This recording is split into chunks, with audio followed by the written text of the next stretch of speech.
ಸ್ನೇಹಿತರೆ, ನಮ್ಮ ಭಾರತದ ರಕ್ಷಣಾ ಬೆಳವಣಿಗೆಗಳ ಪ್ರತಿಯೊಂದು ಸುದ್ದಿಯೂ ನಿಮಗೆ ತಲುಪಬೇಕೆಂಬುದು ನಮ್ಮ ಉದ್ದೇಶ.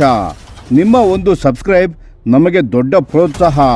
ದಯವಿಟ್ಟು ಸಬ್ಸ್ಕ್ರೈಬ್ ಮಾಡುವುದರ ಮೂಲಕ ಪ್ರೋತ್ಸಾಹ ನೀಡಿ ಎಂದು ನಿಮ್ಮಲ್ಲಿ ಕೇಳಿಕೊಳ್ಳುತ್ತೇವೆ.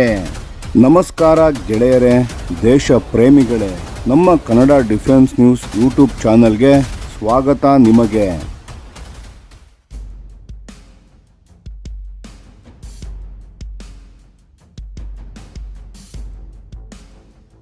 ನಮಸ್ಕಾರ ಸ್ನೇಹಿತರೆ, ಇದು ಭಾರತದ ರಕ್ಷಣಾ ಕ್ಷೇತ್ರದಲ್ಲಿ ಒಂದು ದೊಡ್ಡ ಬದಲಾವಣೆಯ ಸೂಚನೆ. ಭಾರತದ ರಕ್ಷಣಾ ಸಂಶೋಧನೆ ಸಂಸ್ಥೆಯಾದ DRDO ಈಗ ತನ್ನ ಅತ್ಯಂತ ಶಕ್ತಿಶಾಲಿ ಹೈಪರ್ಸಾನಿಕ್ ಮಿಸೈಲ್ ಪ್ರೋಗ್ರಾಮನ್ನು ಇನ್ನಷ್ಟು ವಿಸ್ತರಿಸುತ್ತಿದೆ. LRASHM long range antiship missile. ಮೊದಲು ಇದು ಸಂಪೂರ್ಣವಾಗಿ ಭಾರತೀಯ ನೌಕಾಪಡೆಯ ಸಮುದ್ರದ ಭದ್ರತೆಗಾಗಿ ಡಿಸೈನ್ ಮಾಡಲಾಗಿತ್ತು. ಆದರೆ ಈಗ ಈ ಪ್ರೋಗ್ರಾಂ ಒಂದು ಮಲ್ಟಿ ಸರ್ವಿಸ್ ಮಿಸೈಲ್ ಪ್ಲಾಟ್ಫಾರ್ಮ್ ಆಗಿ ರೂಪಾಂತರವಾಗುತ್ತಿದೆ. ಅಂದರೆ ಇನ್ನು ಮುಂದೆ ಇದು ಕೇವಲ ನೇವಿಗೆ ಮಾತ್ರವಲ್ಲ, ಭಾರತೀಯ ಸೇನೆ ಮತ್ತು ಭಾರತೀಯ ವಾಯುಪಡೆಗೂ ವಿಶೇಷವಾದ ವೇರಿಯಂಟ್ಗಳು ಮುಂದೆ ಬರಲಿವೆ. ಹೈಪರ್ಸಾನಿಕ್ ಟೆಕ್ನಾಲಜಿ ಅಂದರೆ ಏನು? LRASHM ಒಂದು ಬೂಸ್ಟ್ ಗ್ಲೈಡ್ ಹೈಪರ್ಸಾನಿಕ್ ವೆಪನ್ ಸಿಸ್ಟಮ್ ಆಗಿದೆ. ಇದರಲ್ಲಿ ಇರುವುದು 2 ಹಂತದ ಶಕ್ತಿಶಾಲಿ ಸಾಲಿಡ್ ರಾಕೆಟ್ ಮೋಟಾರ್. ಅದು ಮಿಸೈಲನ್ನು ಮೇಲಿನ ವಾತಾವರಣಕ್ಕೆ ಎತ್ತುತ್ತದೆ. ನಂತರ ಅಲ್ಲಿಂದ ಒಂದು ಹೈಪರ್ಸಾನಿಕ್ ಗ್ಲೈಡ್ ವೆಹಿಕಲ್ HGV ಬಿಡುಗಡೆಯಾಗುತ್ತದೆ. ಆ HGV ಗುರಿಯತ್ತ ಹೈಸ್ಪೀಡ್ನಲ್ಲಿ ಗ್ಲೈಡ್ ಆಗುತ್ತಾ ಮುಂದೆ ಸಾಗುತ್ತದೆ. ಸಾಮಾನ್ಯ ಬ್ಯಾಲಿಸ್ಟಿಕ್ ಮಿಸೈಲ್ಗಳು ಒಂದು ಪ್ರಿಡಿಕ್ಟಬಲ್ ಪ್ಯಾತ್ ಫಾಲೋ ಮಾಡುತ್ತದೆ. ಆದರೆ LRASHM ಹಾಗಲ್ಲ. ಇದು ಕ್ವಾಸಿ ಬ್ಯಾಲಿಸ್ಟಿಕ್ ಟ್ರಜೆಕ್ಟರಿಯನ್ನು ಬಳಸುತ್ತದೆ. ಅಂದರೆ ದಿಕ್ಕನ್ನು ಬದಲಾಯಿಸುತ್ತಾ ಹಾರುತ್ತದೆ, ಅನ್ಪ್ರಿಡಿಕ್ಟೆಡ್ ಮೆನ್ಯೂವರ್ಸ್ಗಳನ್ನು ಮಾಡುತ್ತದೆ, ಅಟ್ಮಾಸ್ಫಿರಿಕ್ ಸ್ಕಿಪ್ ಟೆಕ್ನಿಕ್ ಅನ್ನು ಬಳಸುತ್ತದೆ, ಮ್ಯಾಕ್ 10 ವೇಗದವರೆಗೂ ಚಲಿಸುತ್ತದೆ. ಅಷ್ಟು ವೇಗ ಪ್ಲಸ್ ಅಷ್ಟು ಮೆನ್ಯೂವರಿಂಗ್. ಇಂದಿನ ರೆಡಾರ್ ಸಿಸ್ಟಮ್ಗಳಿಗೆ ಇದನ್ನು ಟ್ರ್ಯಾಕ್ ಮಾಡೋದು ಬಹಳ ಕಷ್ಟ. ಏರ್ ಡಿಫೆನ್ಸ್ ಸಿಸ್ಟಮ್ಸ್ಗಳಿಗೆ ಇಂಟರ್ಸೆಪ್ಟ್ ಮಾಡೋದು almost impossible. Multi service expansion. ಇವತ್ತು ಇದು ಕೇವಲ ನೇವಿ ಪ್ರಾಜೆಕ್ಟ್ ಅಲ್ಲ. ನೇವಿ ವೇರಿಯಂಟ್ ಅಲ್ಲಿ ಕೋಸ್ಟಲ್ ಮಿಸೈಲ್ ಬ್ಯಾಟರಿಗಳು, ಎನಿಮಿ ವಾರ್ಶಿಪ್ಸ್ಗಳು, ಏರ್ಕ್ರಾಫ್ಟ್ ಕ್ಯಾರಿಯರ್ಗಳು ಹಾಗೂ ಲಾರ್ಜ್ ಸರ್ಫೇಸ್ ಕಂಬ್ಯಾಟೆಂಟ್ಸ್ಗಳನ್ನು ಡೆಸ್ಟ್ರಾಯ್ ಅಂದರೆ ನಾಶ ಮಾಡಲು ಇದನ್ನು ಡಿಸೈನ್ ಮಾಡಲಾಗಿದೆ.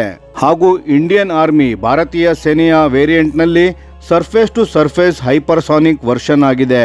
ಶತ್ರುಗಳ fortified bunkers, command centres, strategic ground ಟಾರ್ಗೆಟ್ಸ್ಗಳು ಹಾಗೂ deep inside enemy territory strike capability ಮಾಡಲು ಹಾಗೂ ಇವನ್ನೆಲ್ಲ ಧ್ವಂಸಗೊಳಿಸಲು ಇದನ್ನು ಅಭಿವೃದ್ಧಿಪಡಿಸಲಾಗುತ್ತದೆ. ಭಾರತೀಯ ವಾಯುಪಡೆಯ ವೇರಿಯಂಟ್ನಲ್ಲಿ Indian air force air launched hypersonic strike system, high speed deep strike ಮಿಷನ್ಸ್ಗಳಿಗಾಗಿ ಹಾಗೂ ಲ್ಯಾಂಡ್ ವರ್ಷನ್ ತರಹದ ಡಿಸ್ಟ್ರಕ್ಟಿವ್ ಪವರ್ಗಳನ್ನು ಗಮನದಲ್ಲಿಟ್ಟುಕೊಂಡು ಅಭಿವೃದ್ಧಿಪಡಿಸಲಾಗುತ್ತಿದೆ. Strategic power balance. LRASHM ಸುಮಾರು 12 ಟನ್ ತೂಕ ಹೊಂದಿರುವ ಮಿಸೈಲ್ ಆಗಿದೆ. ಇದು ಭಾರತದ ಮಿಸೈಲ್ ಇಕೋಸಿಸ್ಟಮ್ನಲ್ಲಿ ಒಂದು ಕ್ರಿಟಿಕಲ್ ಗ್ಯಾಪ್ ಅನ್ನು ಫಿಲ್ ಮಾಡುತ್ತದೆ. ಇದು ಪ್ರಳಯ್ ಟ್ಯಾಕ್ಟಿಕಲ್ ಮಿಸೈಲ್ಗಿಂತ ಸುಮಾರು 3 ಪಟ್ಟು ಹೆಚ್ಚು ರೇಂಜ್ ಉಳ್ಳದ್ದಾಗಿದೆ. ನ್ಯೂಕ್ಲಿಯರ್ ಮಿಸೈಲ್ಗಳನ್ನು ಬಳಸದೆಯೇ ಕನ್ವೆನ್ಷನಲ್ ಸ್ಟ್ರೈಕ್ಗಳ ಮೂಲಕ ಶತ್ರುಗಳ ಹೈ ವ್ಯಾಲ್ಯೂ ಸ್ಟ್ರಾಟಜಿಕ್ ಟಾರ್ಗೆಟ್ಸ್ಗಳನ್ನು ಡೆಸ್ಟ್ರಾಯ್ ಮಾಡಬಹುದು. ಅಂದರೆ ನಾವು ನ್ಯೂಕ್ಲಿಯರ್ ಎಸ್ಕಲೇಷನ್ ಇಲ್ಲದೆ ಶತ್ರುಗಳ ಇನ್ಫ್ರಾಸ್ಟ್ರಕ್ಚರ್ಗಳನ್ನು ನಾಶ ಮಾಡಬಲ್ಲ ಸಾಮರ್ಥ್ಯ ಇದಕ್ಕೆ ದೊರಕಲಿದೆ.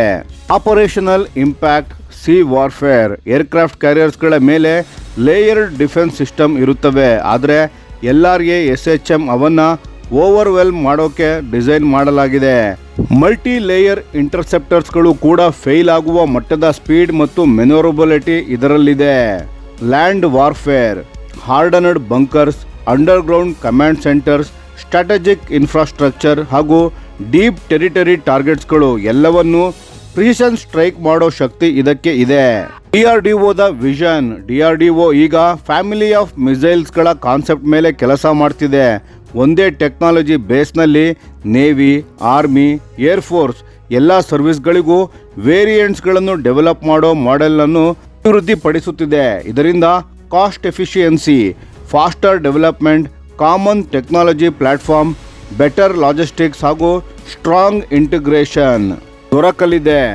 ಒಮ್ಮೆ LRASHM ಫುಲ್ ಆಪರೇಷನ್ ಆದಮೇಲೆ ಭಾರತದ Indo Pacific region deterrence power ಹಾಗೂ continental border security, A2AD anti access area denial capability, strategic dominance ಎಲ್ಲವೂ ಹೊಸ ಮಟ್ಟಕ್ಕೆ ಹೋಗುತ್ತದೆ. ಇದು ಕೇವಲ ಒಂದು ಮಿಸೈಲ್ ಅಲ್ಲ, ಇದು ಭಾರತದ ಹೈಪರ್ಸಾನಿಕ್ ಏರಾ ಆರಂಭದ ಸಿಗ್ನಲ್ ಆಗಿದೆ.